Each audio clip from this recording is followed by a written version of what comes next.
চট্টগ্রাম বন্দরের New Mooring container terminal পরিচালনায় বিদেশি অপারেটর নিয়োগ নিয়ে চলমান আলোচনা নতুন নির্দেশনার পর আরও অনিশ্চয়তায় পড়েছে।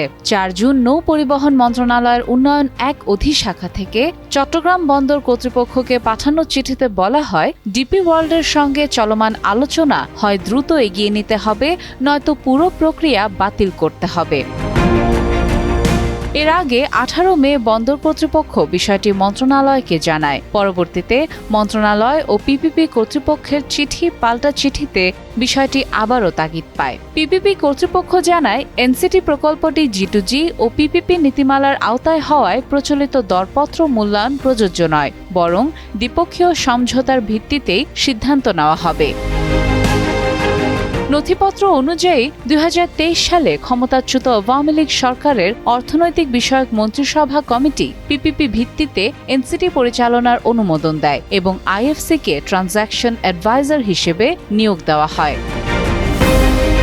বর্তমানে এনসিটি চট্টগ্রাম বন্দরের অন্যতম রাজস্ব উৎপাদনকারী টার্মিনাল। ফলে রাষ্ট্রীয় অর্থায়নে নির্মিত এবং দীর্ঘদিন ধরে মুনাফায় থাকা দেশের সবচেয়ে লাভজনক টার্মিনালটিকে বিদেশি অপারেটরের হাতে দেওয়ার সিদ্ধান্তে উঠছে নানা প্রশ্ন।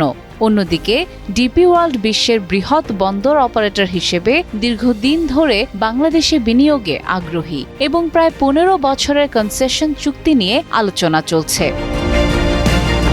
নৌপরিবহন মন্ত্রী শেখ রবিউল আলম এর আগে বন্দর পরিদর্শন করে বলেছিলেন, এনসিটি ইজারা দেওয়ার ক্ষেত্রে ডিপি ওয়ার্ল্ডের প্রস্তাবের ইতিবাচক সম্ভাবনা আছে, পাশাপাশি কিছু চ্যালেঞ্জও আছে, যার জন্য সতর্ক পর্যালোচনার প্রয়োজন।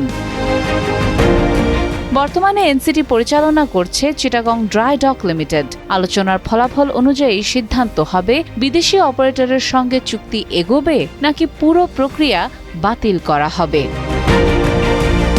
সাদিয়া ইসলাম, টাইমস টুডে।